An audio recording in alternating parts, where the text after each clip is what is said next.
എടിയാ കൊടുക്കുണ്ടാടി എടിയാ കൊടുക്കുണ്ടാടി അതെ അമ്മയ്ക്ക് വിഷു കഴിഞ്ഞിട്ട് കൊടുക്കാൻ വേണ്ടിയാ.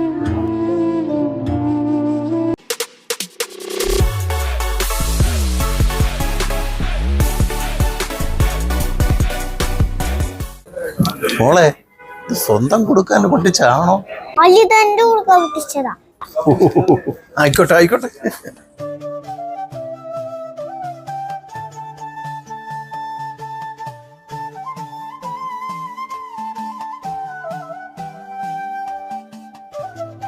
സാർ